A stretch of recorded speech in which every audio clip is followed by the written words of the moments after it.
सहेली।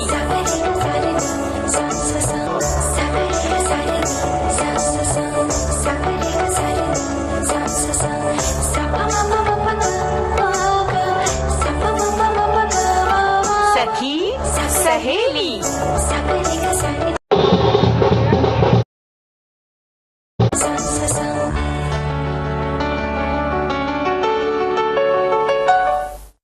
सभी सखियों सहेलियों और सखाओं को रेडियो सखी ममता सिंह का नमस्कार। संगीता जी आपको भी हमारा नमस्कार। हमारा नमस्कार आपको भी और हमारे सभी सुनने वाले सखियों को भी और सखाओं को भी हमारा बहुत बहुत नमस्कार। चाय की तलब हो रही ना? हाँ बिल्कुल।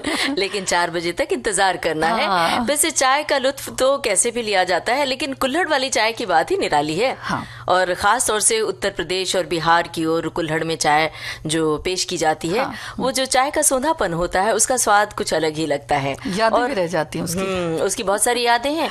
तो यादें हमें नहीं साझा करनी है, हम अपने श्रोताओं से कहते हैं वो साझा करें कि वो दिन याद करो।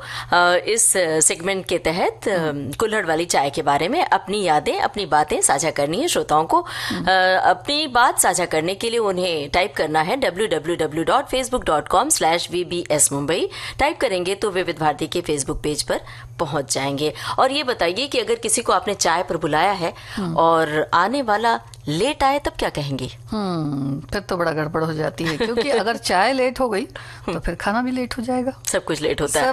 और जब कोई आदतन लेट आता है तब फिर और गुस्सा आता है कि भाई ये क्या है।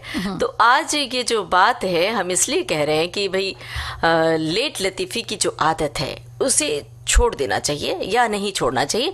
आप बताइए, मतलब आप सभी श्रोता बताइए कि आप कभी लेट पहुंचे तो क्या हुआ, और आपके घर कोई लेट आया तो क्या हुआ, आपके दफ्तर में कोई लेट आता है तब क्या करते हैं। अपनी यादें, अपने अनुभव साझा करें। यानी सारा रूटीन उलट पुलट है ना। और कुल्हड़ वाली चाय का जो मजा होता है वो ठंडे जगहों में कुछ खास होता है ममता जी। तो पहलगाम भी लिए चलेंगे आज। बिल्कुल। और आज एक और खास दिवस है, आज वीर बाल दिवस है, तो इस पर भी बातचीत करेंगे हम। पहले गाना सुन लें। हाँ।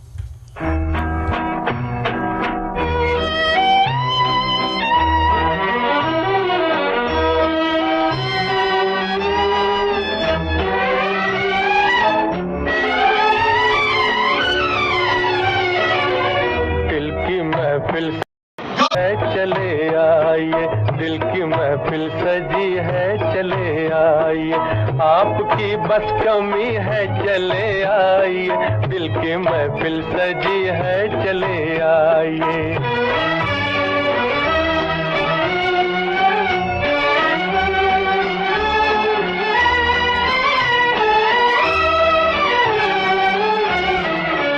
हुस्न वालों का कोई भरोसा नहीं, क्या पता आप आते भी हैं या नहीं।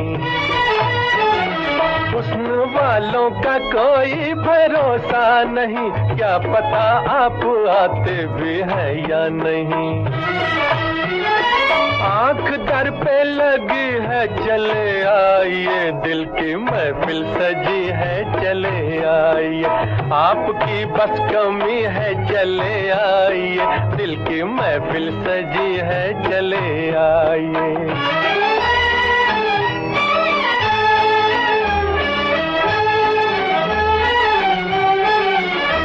दुखाने लगी दिल लगी आपकी, मार डालेगी ये बेरुखी आपकी।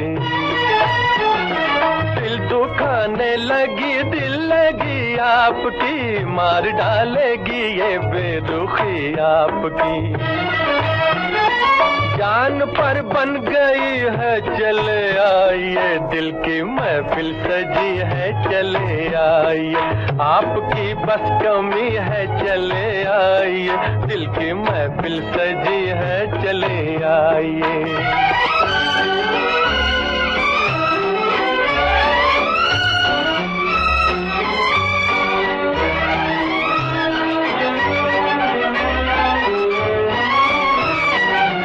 क्या सुहाना समा क्या हंसी रात है, वादा करके ना आना बुरी बात है। क्या सुहाना समा, क्या हंसी रात है, वादा करके ना आना बुरी बात है। अब तो हद हो चुकी है, चले आइए, दिल की महफिल सजी है, चले आइए, आपकी बस कमी है, चले आइए, दिल की महफिल सजी है, चले आइए।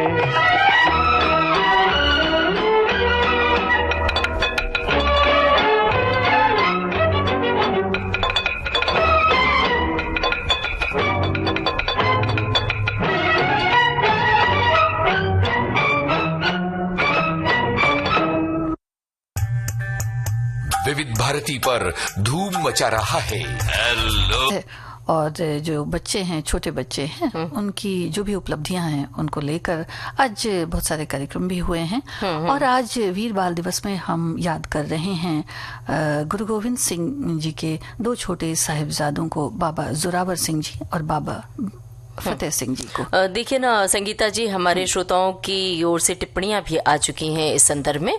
एक श्रोता ने लिखा है कि साहिबजादों की शहादत दिवस के रूप में जाना जाता है आज के दिन को, 26 दिसंबर को। सिख इतिहास और भारतीय संस्कृति में एक अत्यंत महत्वपूर्ण तिथि है ये। इस दिन सिखों के 10वें गुरु गुरु गोविंद सिंह के दो छोटे साहिबजादों बाबा जोरावर सिंह और बाबा फतेह सिंह को श्रद्धांजलि अर्पित की जाती है, जिन्होंने अपनी छोटी उम्र में धर्म और सिद्धांतों की रक्षा के लिए अपने प्राणों का बलिदान दिया। और इन दोनों ही वीर साहिबजादों का जन्म आनंदपुर साहिब में हुआ था। बता सकती हैं 7 दिसंबर 1705 की सुबह जी। और फिर सरहिंद के पास स्थित पुराने स्थल को अब फतेहगढ़ साहिब के नाम से भी जाना जाता है। और यहाँ पर 4 सिख स्थल भी, तीर्थ स्थल भी हैं। शहीदों की याद में यहाँ धार्मिक मेलों का भी आयोजन होता है। और साथ ही साथ जो 9 दिसंबर 1705 की जो बात है कि अपना मजहब छोड़ने के लिए उन्हें कहा गया और जयकारा उन्होंने लगाया, बल्कि कि औरों के सामने सर झुकाने से अच्छा कह रहे थे कि जो बोले सो निहाल सच से अकाल। और अपने इस निर्णय पर कायम रहे कि उनकी संस्कृति और धर्म श्रेष्ठ है और वो सर कटा सकते हैं लेकिन सर झुका सकते नहीं, ये नारा था उनका। अपने वतन की खातिर कुर्बानियां उन्होंने दे दी और मौत को गले लगा लिया। उस वक्त बहुत छोटी उम्र इनकी थी। साहिबजादे फतेह सिंह की उम्र जो थी उस वक्त 5 वर्ष की थी, साहिबजादे जोरावर सिंह की उम्र 7 वर्ष की थी, यानी बहुत ही छोटे थे ये। और शहीद हुए 27 दिसंबर 1704 को। और ये सारा किस्सा जो है वो चमकौर के युद्ध में 22 दिसंबर को जो साहिबजादे थे और इनके साथ 2 और थे, अजीत सिंह और जुझार सिंह। और इनकी याद में इन्हें सम्मानित करने के मद्देनजर 26 दिसंबर को वीर बाल दिवस मनाने की घोषणा की गई थी। और आज कुछ खास घोषणाएं और हुई हैं जिसका जिक्र हम गाने के बाद करेंगे। कुछ पुरस्कारों की घोषणा हुई है जो बहुत कम उम्र के बच्चों को प्रदान किया गया है। तो गाना सुन लेते हैं, फिर उसका जिक्र भी करते हैं जी।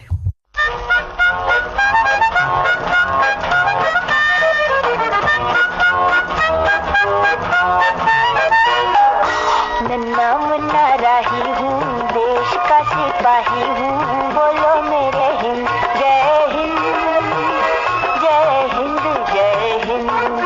नन्ना मुन्ना बढ़ाऊंगा कदम, दहने बाएं हम।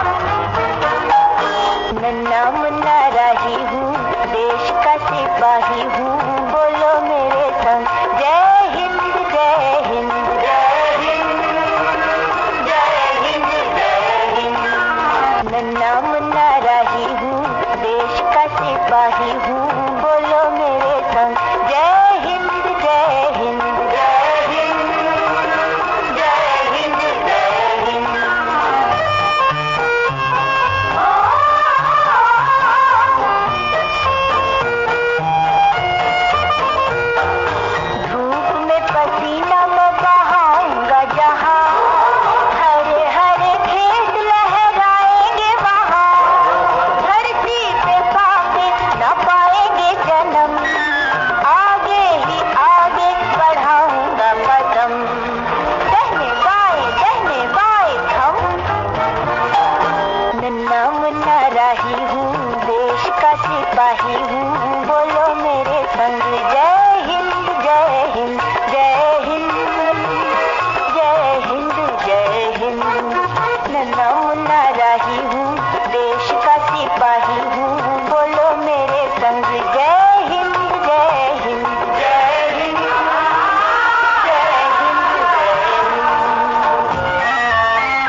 जय हिंद, बोलो मेरे संग जय हिंद।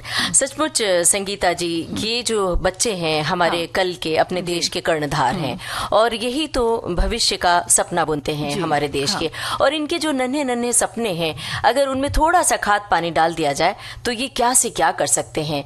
अब 2024 के बाल पुरस्कारों की आज घोषणा हुई है, तो आज इसके बारे में हम अपने श्रोताओं को बताना चाहते हैं। राष्ट्रपति श्रीमती द्रौपदी मुर्मू ने सोमवार को 19 प्रतिभाशाली बच्चों को प्रधानमंत्री राष्ट्रीय बाल पुरस्कार से सम्मानित किया है और इन बच्चों को कला और संस्कृति, बहादुरी, इनोवेशन, सोशल सर्विस और खेल के क्षेत्र में उनके असाधारण काम के लिए पुरस्कार दिया है। 5 से 18 साल के बच्चों को दिए जाने वाला ये पुरस्कार इस बार 9 लड़कों और 10 लड़कियों को दिया गया है। इस मौके पर राष्ट्रपति ने यह भी कहा है कि इस आयोजन के जरिए बच्चों को प्रोत्साहित किए जाने का अवसर मिलता है। तो हम कुछ जिन्हें पुरस्कार दिया गया उनका हम जिक्र भी करते चलते हैं। आदित्य विजय बामणे, जिन्हें उनके न रहने के बाद ये पुरस्कार दिया गया है। दरअसल इनके बारे में बता दें कि इस साल बाल पुरस्कार पाने वाले बच्चों में पहला नाम महाराष्ट्र के 12 साल के आदित्य विजय ब्राह्मणे का है। आदित्य को उनके असाधारण साहस के लिए ये पुरस्कार दिया गया और इन्होंने रिश्ते के अपने भाइयों हर्ष और श्लोक को नदी में डूबने से बचाया था और बचाते बचाते अपने प्राणों की आहुति दे दी थी। इसके लिए इन्हें ये पुरस्कार दिया गया। और अनुष्का पाठक को पुरस्कार मिला, उत्तर प्रदेश की ये है और ये महज 8 साल की हैं। उन्हें कला और संस्कृति के क्षेत्र में पुरस्कार मिला है। अरिजीत बैनर्जी 13 साल के हैं और इन्हें भी बाल पुरस्कार से सम्मानित किया गया है। उन्हें कला और संस्कृति के क्षेत्र में अपनी अलग पहचान उन्होंने बनाई है। पारंपरिक, ममता जी, पखावज बजाने में माहिर हैं ये। क्या बात है। और फिर उसके बाद अरमान उबरानी जी भी हैं, इन्हें भी दिया गया है। छत्तीसगढ़ के गूगल बॉय के नाम से ये जाने जाते हैं। अरमान उबरानी को भी ये पुरस्कार मिला है। गणित और विज्ञान में उत्कृष्ट कौशल के लिए सम्मानित किया गया है इन्हें और ये 6 साल के हैं। इतनी कम उम्र में उन्होंने कई उपलब्धियां वैसे तो हासिल की हैं। एक सीरीज की बात अगर किया जाए तो सबसे कम उम्र के लेखक हैं ये। उन्हें राष्ट्रीय और अंतर्राष्ट्रीय स्तर पर कई पुरस्कार भी मिल चुके हैं। और हेतवी कांतिभाई खिमसूरिया भी हैं। गुजरात से ये ताल्लुक रखती हैं। बड़ौदा की 13 साल की हेतवी कांतिभाई खिमसूरिया को भी राष्ट्रपति ने बाल पुरस्कार दिया है। वो सेरेब्रल पाल्सी बीमारी से पीड़ित हैं और इस बीमारी के मरीज को चलने फिरने में शारीरिक संतुलन बनाए रखने की क्षमता इससे प्रभावित होती है और गंभीर बीमारी से पीड़ित होने के बाद भी हेतवी ने दिव्यांग बच्चों की सहायता के लिए अपनी मासिक पेंशन दान कर अपना योगदान दे रही हैं। यानी कि जो इन्हें पैसा मिलता है मासिक पेंशन, तो वो ये दे देती हैं। और इसके अलावा इशफाक हमीद को पुरस्कार मिला। ये जम्मू कश्मीर के रहने वाले, इन्हें भी कला और संस्कृति के क्षेत्र में पुरस्कार मिला है। और बिहार के मोहम्मद हुसैन को भी कला और संस्कृति के क्षेत्र में राष्ट्रपति द्वारा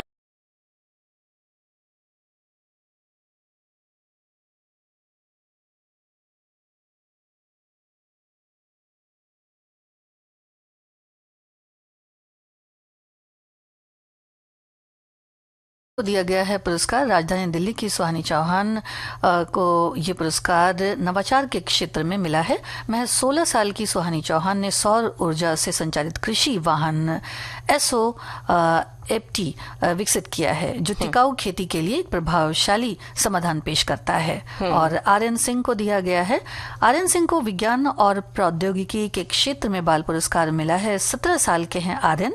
इन्होंने आर्टिफिशियल इंटेलिजेंस यानी AI संचालित रोबोट एग्रोबोट विकसित किया है जिसका उद्देश्य इंटरनेट ऑफ थिंग्स यानी IoT जैसे अत्याधुनिक तकनीकों को एकीकृत करके किसानों के जीवन को सरल बनाना है। और मध्य प्रदेश के 9 साल के अवनीश तिवारी ने डाउन सिंड्रोम से जुड़ी बाधाओं के बावजूद महज 7 साल की उम्र में माउंट एवरेस्ट शिविर की चढ़ाई की और अपनी असाधारण सामाजिक सेवा के लिए उन्हें श्रेष्ठ दिव्यांग बाल पुरस्कार प्राप्त किया उन्होंने 2022 का। इसके अलावा हरियाणा के महेंद्रगढ़ की गरिमा को सामाजिक सेवा के क्षेत्र में बाल पुरस्कार दिया गया है। 16 साल की हैं ज्योत्सना अख्तर बाल विवाह के खिलाफ शिक्षा के अधिकार के लिए और अपने समुदाय की अन्य लड़कियों को सशक्त बनाने के लिए ये मुहिम चला रही हैं, इसलिए इन्हें भी दिया गया है। सयाम मजुमदार, इन्हें ये 15 वर्ष के सयाम मजुमदार हैं। सांपों को बचाने का प्रयास करने वाले भारत के सबसे कम उम्र के व्यक्ति हैं और वे आवारा जानवरों की देखभाल भी करते हैं। और उत्तर प्रदेश के गोरखपुर के रहने वाली आदित्य यादव को खेल जगत में बेहतरीन प्रदर्शन के लिए बाल पुरस्कार से सम्मानित किया गया है। और चारवी ए ये नाम है, कर्नाटक की रहने वाली चारवी ए को भी खेल क्षेत्र में बाल पुरस्कार दिया गया है। और जेसिका नेवी सारिंग को क्या पुरस्कार मिला है? अरुणाचल प्रदेश की जेसिका हैं, नए सारिंग को खेल जगत में बाल पुरस्कार मिला है।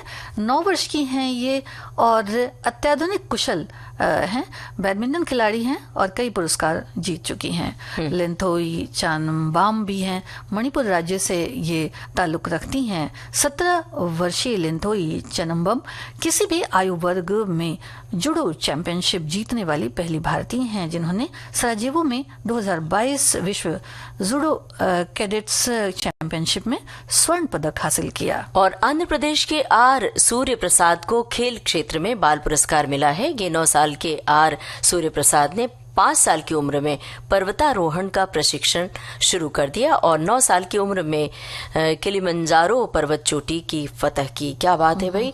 ये इन बच्चों का नाम लेते हुए ऐसा लग रहा है कि ये आगे चलकर क्या करेंगे। इतनी कम उम्र में इतना सब कर डाला है, अपना नाम रोशन किया है और इनके माता पिता को कितनी ज्यादा खुशी मिल रही होगी। हाँ, और मैंने तस्वीरें भी देखी हुई हैं तो ये ऐसा मुस्कुरा रहे हैं ममता जी, लेकिन इतनी छोटी सी उम्र है और इनके अचीवमेंट्स इतने बड़े हैं कि मतलब इनको क्या पूरी तरह से समझ में भी नहीं आता होगा कि आखिर हमने किया क्या है।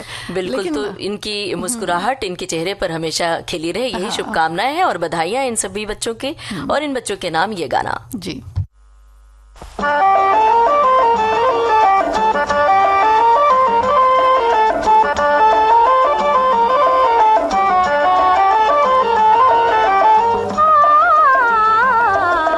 बच्चों तुम तकदीर हो कल के हिंदुस्तान की, बापू के वरदान की, नेहरू के अरमान की।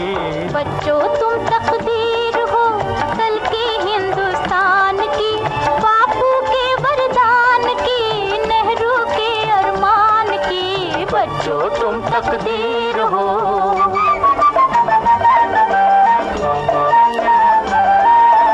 आज के टूटे खंडरों पर तुम कल का देश बसाओगे, जो हम लोगों से न हुआ वो तुम करके दिखलाओगे।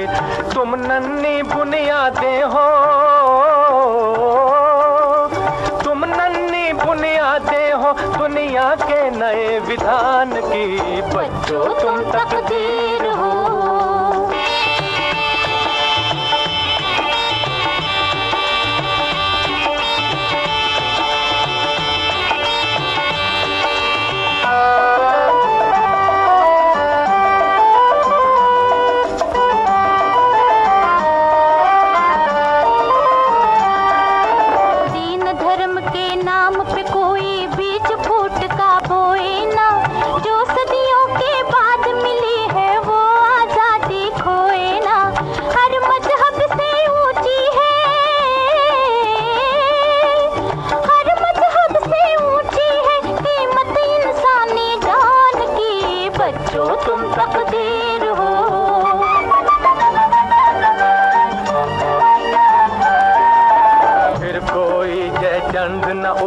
फिर कोई जाफर न उठे, गैरों का दिल खुश करने को अपनों पर खंजर न उठे।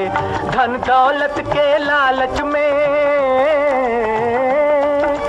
धन दौलत के लालच में तौहीन न हो ईमान की। बच्चों तुम तकदीर हो।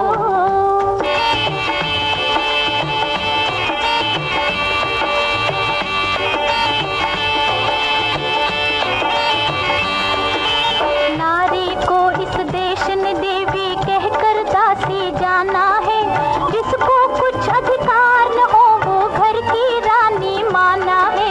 तुम ऐसा आदर मत लेना, तुम ऐसा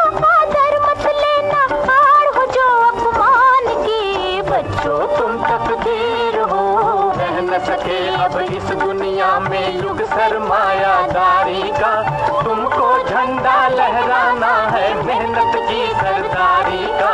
तुम चाहो तो बदल के रख दो, तुम चाहो तो बदल के रख दो किस्मत हर इंसान की। बच्चों तुम तकदीर हो कल के हिंदुस्तान की, बापू के वरदान की, नेहरू के अरमान की।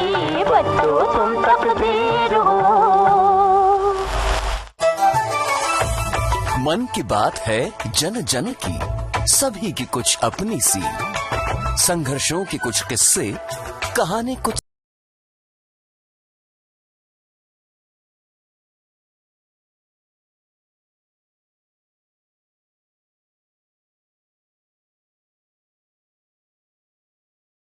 चैनलों पर। आप भी माननीय प्रधानमंत्री के मन की बात का हिस्सा बन सकते हैं। इसके लिए आप अपने सुझाव 27 दिसंबर तक टोल फ्री नंबर 1800-11-7800 पर रिकॉर्ड कर सकते हैं या फिर 1922 पर भी कॉल कर सकते हैं। नमो ऐप या माई गॉव के ओपन फोरम में पोस्ट कर सकते हैं या post box number 111 Akashvani Delhi पर भेज सकते हैं।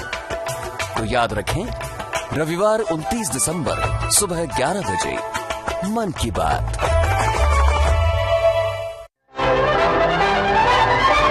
विविध भारती के पास है बेमिसाल हस्तियों का अनमोल खजाना। कहानी के किसी सीन की रिहर्सल चल रही थी, मैं भी टाइम पास करने के इरादे से खड़ा हो गया। जाने माने चरित्र अभिनेता जीवन, कैसे हुई थी अभिनय यात्रा की शुरुआत?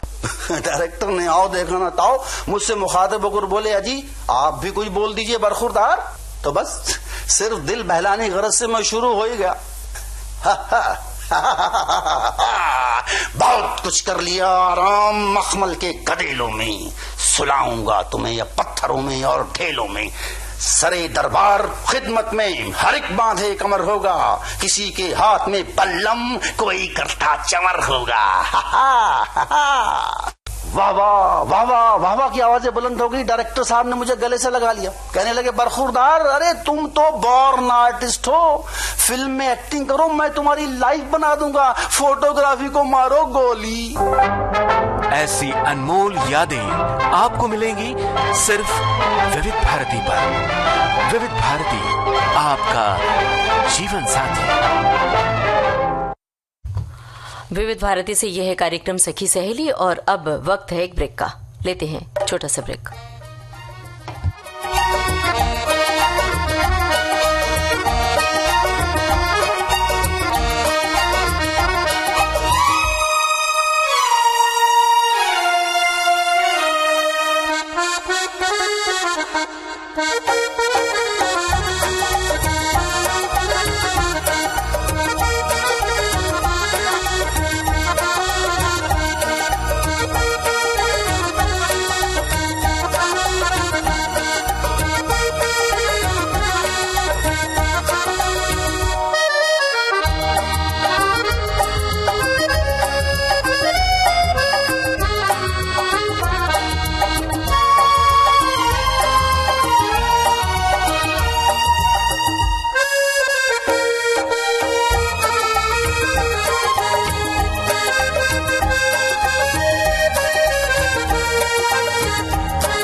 विविध भारती से यह है कार्यक्रम सखी सहेली और संगीता जी हमें ले चल रही हैं कहीं घुमाने के लिए। कहाँ चले? चाय भी पीना पड़ेगा। वो तो कुल्हड़ वाली चाय पीनी है। जब हम सफर पर जाते हैं तो चाय की तलब तो लगती है और कुल्हड़ वाली चाय मिल जाए तो फिर बात ही क्या है। वैसे हमारे बहुत सारे श्रोता लिख रहे हैं, अपनी अपनी बातें, अपनी अपनी यादें साझा कर रहे हैं। लेकिन आज हम श्रोताओं के साथ आपके साथ चलते हैं पहलगाम, जो कश्मीर में है। तो पहले कश्मीर में वहां पहुंचने के लिए हमें कहाँ जाना होगा? श्रीनगर जाना होगा। श्रीनगर से बस घोड़े की सवारी करें या गाड़ी की सवारी करें, पहुंच जाएंगे पहलगाम।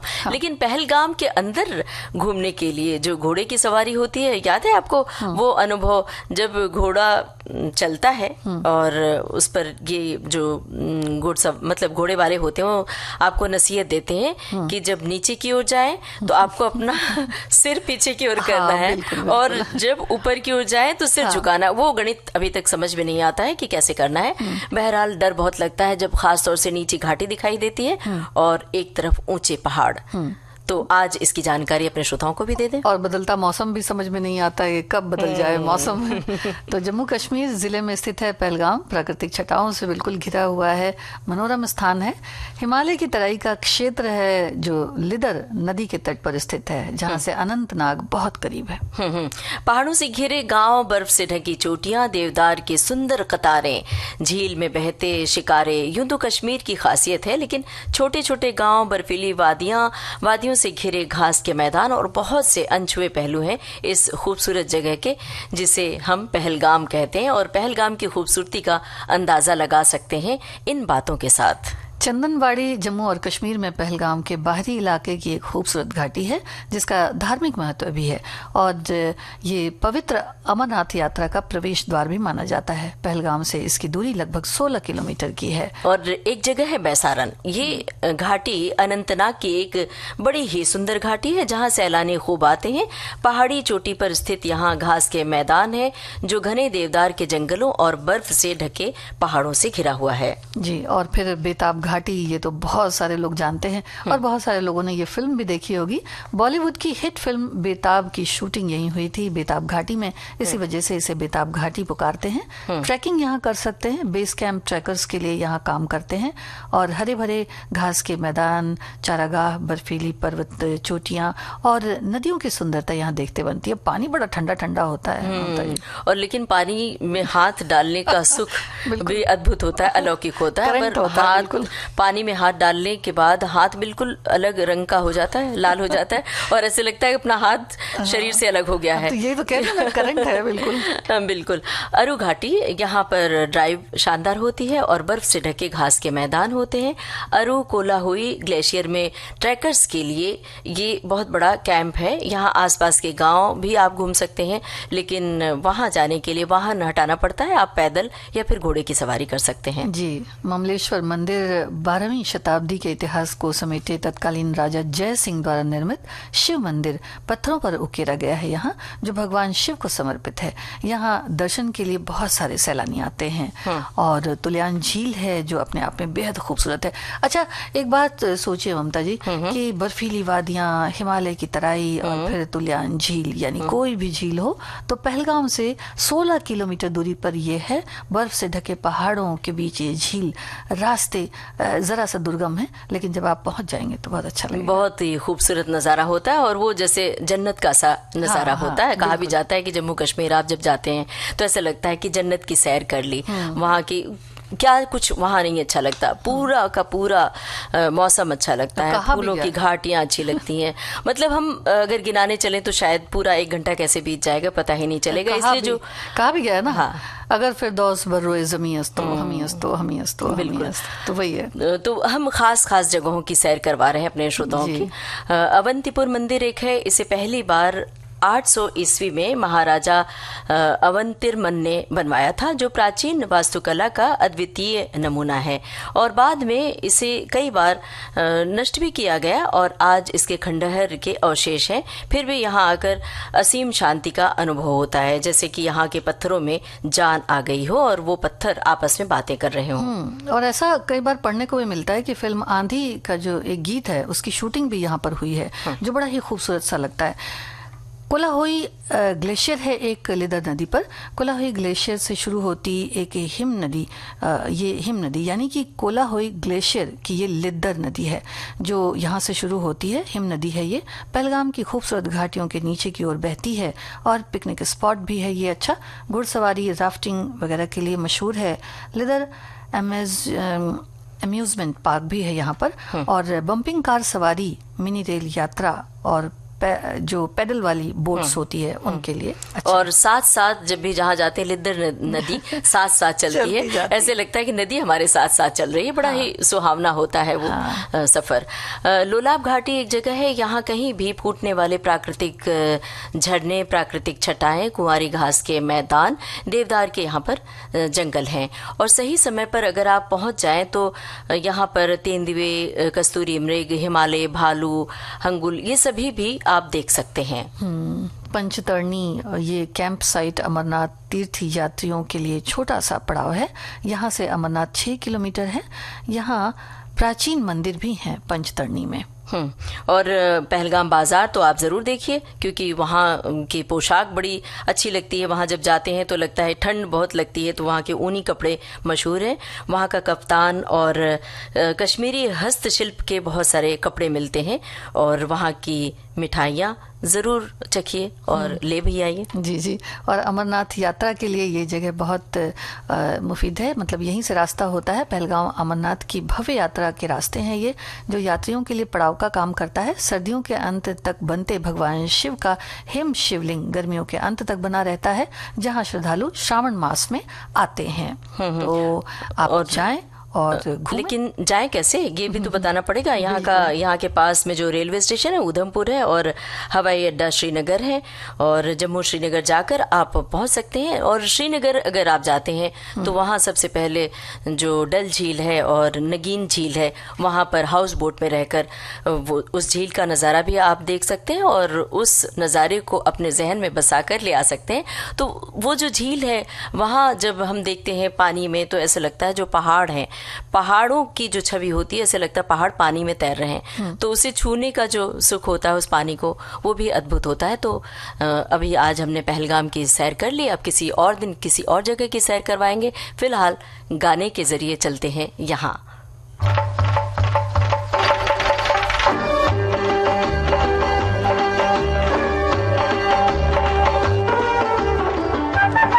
फिल्म जब जब फूल खिले, इसकी शूटिंग हुई है कश्मीर में, ये भी तो बता दें।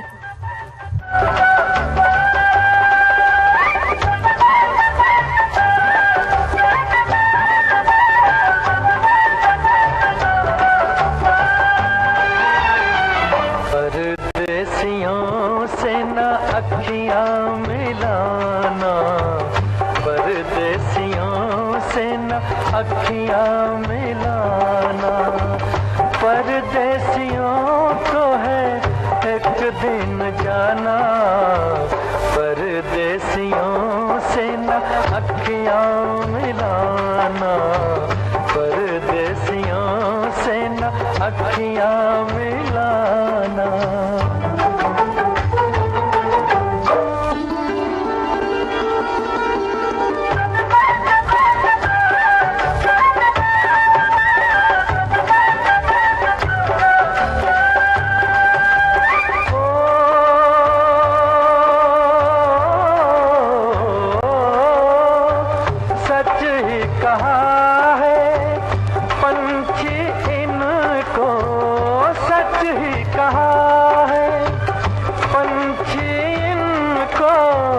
रात को ठहरे तो उड़ जाए दिन को, रात को ठहरे तो उड़ जाए दिन को। आज यहाँ कल वहाँ है ठिकाना, परदेसियों से न अखियां मिलाना, परदेसियों से न अखियां मिलाना।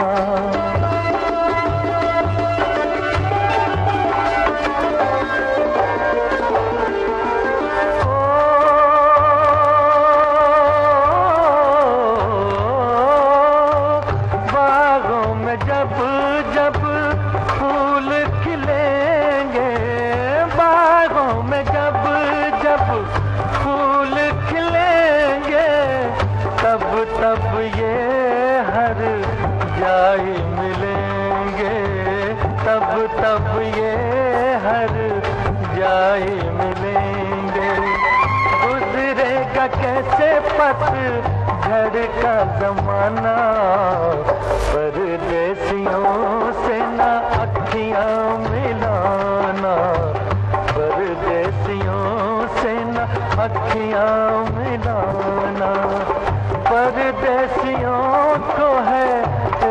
दिन जाना, परदेसियों से न अखियां मिलाना, परदेसियों से न अखियां मिलाना।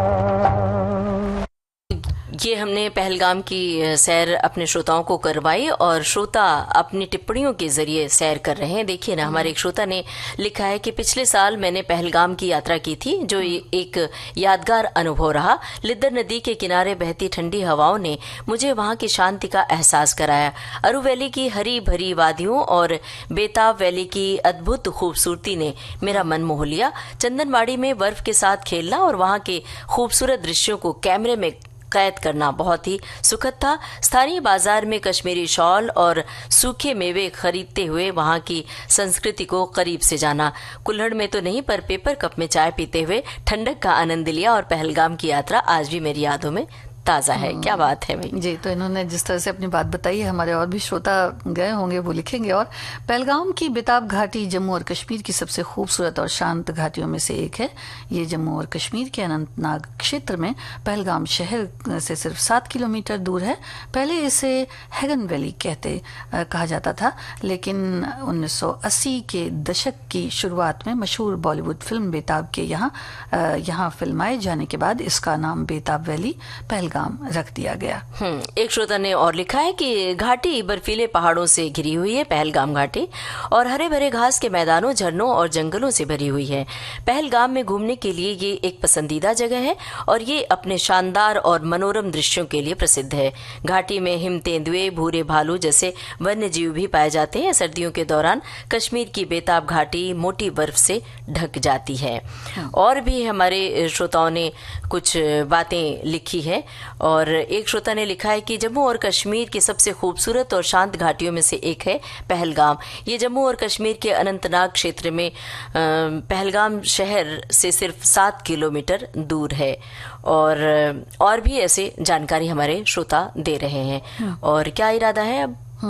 तो जब यहाँ जाएं तो एक बात का और भी हम सबको ख्याल रखना चाहिए कि ये जो वादियाँ हैं ममता जी, ये बड़ी खूबसूरत हैं, प्रकृति की गोद में हैं, और ये बड़ी खूबसूरत इसलिए भी लगती हैं क्योंकि साफ सुथरी और बहुत ही अलग नजर आती हैं। अनछुई सुंदरता है। हाँ, तो जब जाना चाहिए तो फिर उसी हिसाब से जैसे चीज़ें हम लेकर जाते हैं, कुछ खाए पिए, तो फिर वो एक पेपर बैग में आप करके उसको रख ले और उसके बाद फिर घर ले आए, फिर वहाँ पर डस्टबिन में डालें। दूसरी चीज, एक चीज और है कि जो फोटोग्राफी होती है उसको करने के लिए हम किसी भी सीमा तक जाते हैं, है ना, तो फोटोग्राफी के समय भी बहुत सावधान रहें। मौसम का चक्र कुछ जगहों पर, इन जगहों पर इस तरह से होता है कि कभी भी बदल जाता है, तो उसकी भी जानकारी थोड़ी और पूरी तैयारी के साथ जाएं। मतलब कि बारिश अचानक हो जाती है, पहाड़ों पर अचानक बारिश होती है, अचानक बर्फ की बारिश होने लगती है, तो वो सब कपड़े आप तैयार करके ले जाएं। और जो जानकारी आपने दी है वो उसका तो ख्याल रखना ही चाहिए। एक श्रोता ने लिखा है कि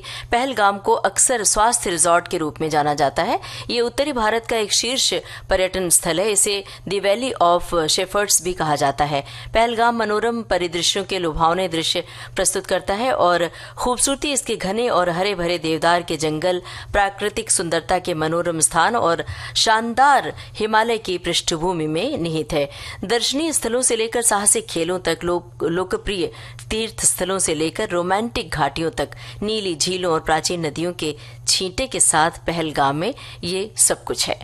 और ऐसे सफेद वादियों में देखिए, जब वहाँ के चारागाह को देखा जाता है तो वो इतने सुंदर, इतने खूबसूरत नजर आते हैं। और वहाँ जो परंपरागत जो जगहें हैं जहाँ रहने का तरीका है, वहाँ आसपास जो गांव हैं, ऐसा नहीं कि जहाँ आप ठहरे हैं वहीं, थोड़ा सा आप जो डेस्टिनेशन है उससे हटकर भी आप थोड़ा गाँव की तरफ अगर टहलने जाएंगे तो भी बड़ा मजा आता है। बिल्कुल, जब हम ग्रामीण इलाकों में जाते हैं तो वहाँ का जो जायका होता है बिल्कुल अलग ही होता है। वहाँ का रहन सहन, वहाँ की संस्कृति बिल्कुल ग्रामीण होती है, तो वो उन परंपराओं से आपका दिल जीत लेती है।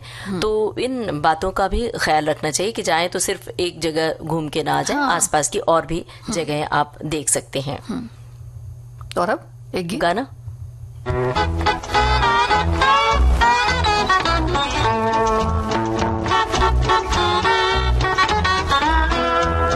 ये चांद सा रोशन चेहरा जुल्फों का रंग सुनहरा, ये झील सी नीली आंखें, कोई राज है इनमें गहरा। तारीफ करूं क्या उसकी जिसने तुम्हें बनाया।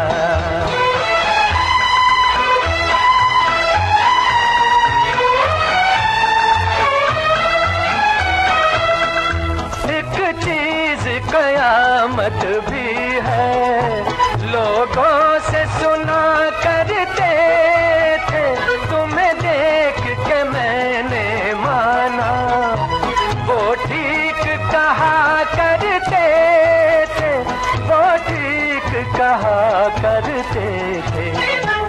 है चाल में तेरी जालिम कुछ ऐसी बला का जादू, 100 बार संभाला दिल को पर हो के रहा बेकाबू। तारीफ करूं क्या उसकी जिसने तुम्हें बनाया।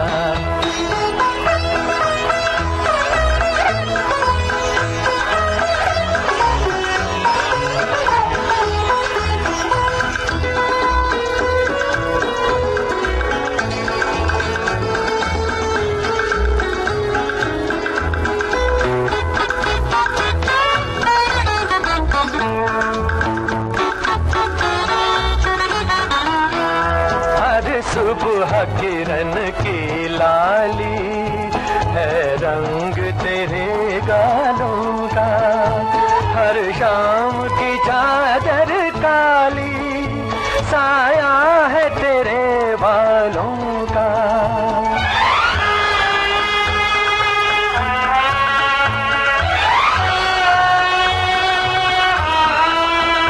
हर सुबह किरण की लाली है रंग तेरे गालों का, हर शाम की चादर काली साया है तेरे बालों का, साया है तेरे बालों का।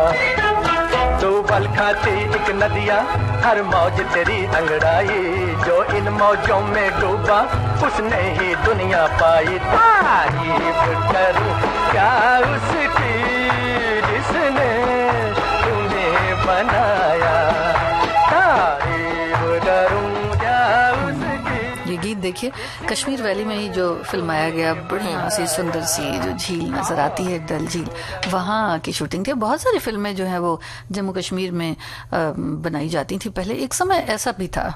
अब अगर आप पहलगाम से बाहर नहीं आएंगी ना तो यादों की गलियारों में नहीं जा सकेंगे। और हमारे श्रोता यादों की गलियारों में सैर कर रहे हैं और वो दिन याद करो के लिए बहुत सारी टिप्पणियां हमारे श्रोता भेज रहे हैं। एक श्रोता ने लिखा है कि पहले जमाने की अगर बात करें तो मिट्टी के कुल्हड़ में पानी चाय सर्व होती थी, मिट्टी की ही प्लेटों में नाश्ता परोसा जाता था। अभी दिसंबर के पहले हफ्ते में एक शादी में गए थे, खाने पीने का इंतजाम था, वहां कुल्हड़ में अदरक की चाय सर्व हो रही थी, थोड़ी ठंड थी इसलिए चाय बहुत अच्छी लग रही थी। देखिए, और एक श्रोता ने और लिखा है कि कुल्हड़ वाली चाय वो दिन याद करो, कलर वाली चाय का असली मजा तो ट्रेन में। कुल्हड़ वाली मतलब इन्होंने कलर लिख दिया है तो मजा तो ट्रेन में आता है। जब भी ट्रेन में जाओ तो कुल्हड़ वाली चाय पियो तो ट्रेन का सफर बहुत अच्छा और सुहावना हो जाता है। और हमारे एक श्रोता ने लिखा है कि कच्छ गुजरात में बहुत ठंडी हवाएं चल रही हैं, जोरों से ठंड पड़ रही है, तो कुल्हड़ में चाय जो है वो बहुत अच्छी लगती है, अदरक वाली मसालेदार सब होनी चाहिए। बिल्कुल। एक श्रोता ने लिखा है कि पहले का तो याद नहीं है, हम सभी दोस्त जहाँ भी चाय पीते हैं तो प्लास्टिक के ग्लास में नहीं, क्योंकि ये कचरा करते हैं, कचरा फैलाते हैं, इसलिए हम कुल्हड़ में ही चाय पीते हैं। और अन्य दोस्तों मित्रों से या रिश्तेदारों को भी यही सलाह देते हैं कि कहीं भी जाएं तो कुल्हड़ लेके जाएं, कुल्हड़ में ही चाय पिएं। और एक श्रोता ने लिखा है कि जब बात कुल्हड़ की चाय की तो इसका दीवाना तो हर कोई है। कुल्हड़ की चाय अब सिर्फ गाँव में ही नहीं बल्कि शहरों में भी काफी पॉपुलर हो गई है। मिट्टी के रूप में परोसे जाने वाली चाय को लेकर कुछ लोगों को शंका रहती है, हमारी सेहत को कहीं नुकसान तो नहीं पहुंच रहा। तो आपको बता दें कि कुल्हड़ में चाय पीना किसी भी तरह से नुकसान नहीं पहुंच सकता है। और एक श्रोता ने लिखा है कि कुल्हड़ा वाली चाय वो दिन याद करो, कलर वाली चाय का असली मजा तो ट्रेन में ही आता है। देखिए, फिर चाय जो है वो उसका जो धुआं निकलता है, उसकी जो चुस्की होती है, फिर वो अलग मजा है ना। तो अब एक गीत सुन ले, सुनते हैं।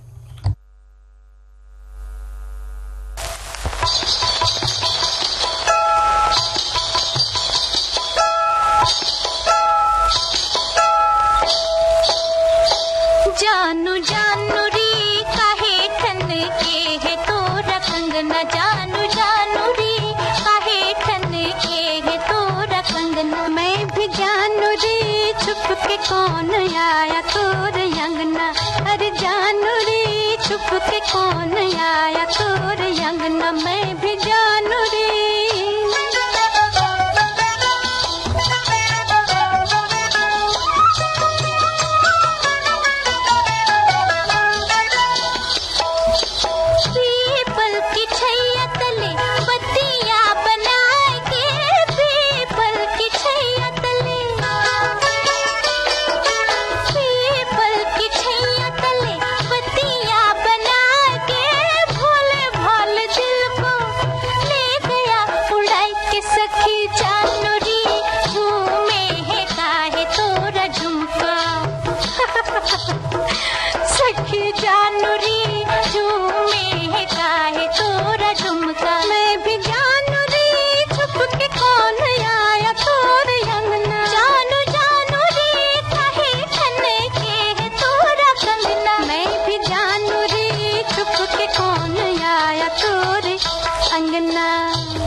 हम सुन रहे थे।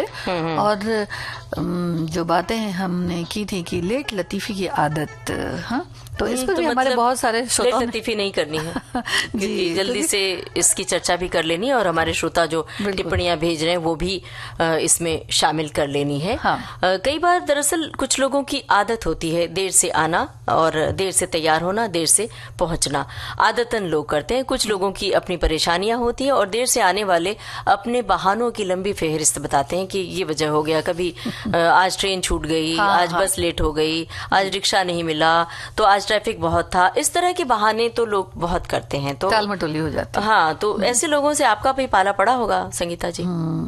पड़ता तो है, पाला तो पड़ता है। क्या करती, गुस्सा भी आता है ना।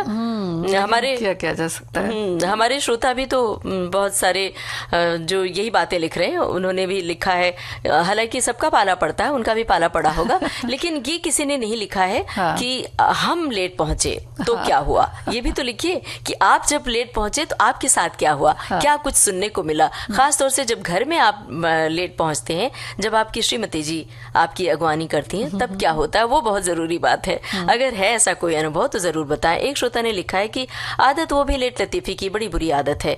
हमेशा देरी से चलने वालों को लेट लतीफ के नाम से जाना जाता है। कुछ लोगों की फितरत ही होती है कहीं भी जाना हो समय पर नहीं आना। उनके कई कारण, कई सारे लोगों की परेशानी होती है, ये जानकर भी उन पर कोई असर नहीं पड़ता। एक सहकर्मी जिसका नाम घेला भाई है, अपनी ड्यूटी पर जाना हो तो बाहर गांव जाना हो तो भी समय पर नहीं आते जाते थे। हमने उसके लिए गुजराती में मुहावरा बना लिया था, घेलो कोई दिवस वेलो न होए, मतलब घेला भाई कभी समय पर नहीं होता। तो इसका खामियाजा जो है ना खुद को ही भुगतना पड़ता है। ट्रेन हो, फ्लाइट हो, गाड़ी हो, ये छूट सकती है। अगर लेट हुए तो फिर छूट सकती है गाड़ियाँ। तो और बच्चे जब स्कूल में लेट होते हैं तो भी गड़बड़ होता है। ये भी अभिभावकों पे कभी कभी जाता है कि भाई उनको जल्दी उठाना, उनको भेजना समय पर। तो लेट लतीफी, हाँ, लेट लतीफी जो है उसकी जो है, तो फिर क्या कहना। दरअसल बच्चों में तो ये आदत होनी नहीं चाहिए और स्कूल में तो चलता ही नहीं है। बहुत सारे स्कूल तो इतने स्ट्रिक्ट होते हैं कि उनकी बस तो होती है टाइम से आती है, लेकिन जो अपने निजी वाहनों से आते हैं तो हमने तो सुना है कि बहुत सारे प्रिंसिपल इतने स्ट्रिक्ट होते हैं कि उनको लौटा देते हैं, कहते हैं जाइए आप कल वक्त पे आइएगा। एक श्रोता ने लिखा है कि मेरे छोटे भाई लेट लतीफी की आदत है, उसको सोना बहुत पसंद है, सुबह जल्दी नहीं उठना, जिसके कारण उसका 7:30 की बस छूट जाती है। नाश्ता बना के रखती हूँ, उसको भी आधा अधूरा खा के जाता है, हमेशा की यही आदत है। तो देखिए एक गीत सुनवाते हैं, इसमें भी कुछ ऐसी ही आदत है। सुन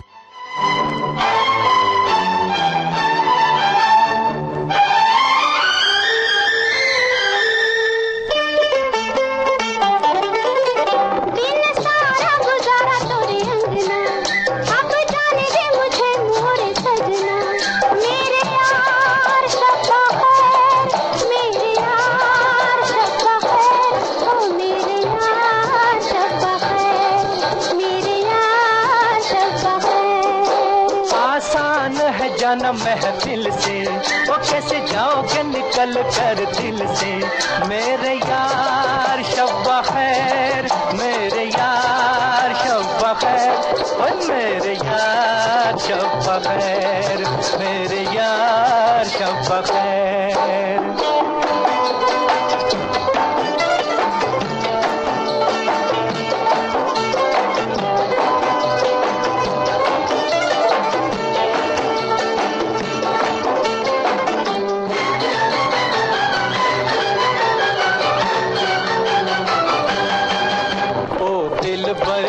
दिल तो कहे तेरी राहों को रोक लूं मैं, ओ दिल तो कहे तेरी राहों को रोक लूं मैं।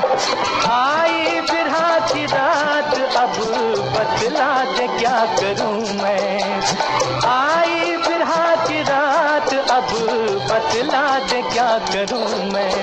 याद आएंगी ये बातें तुम्हारी, तड़पेगी मोहब्बत हमारी।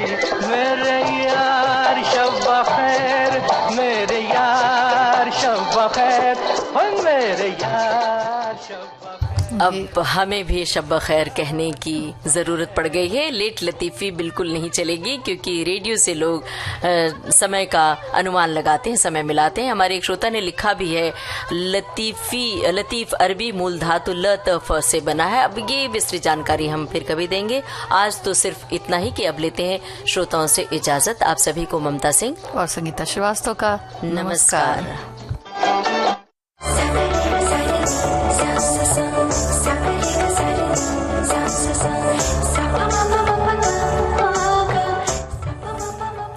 सखी सहेली कार्यक्रम की प्रोड्यूसर अनुश्री पाठक।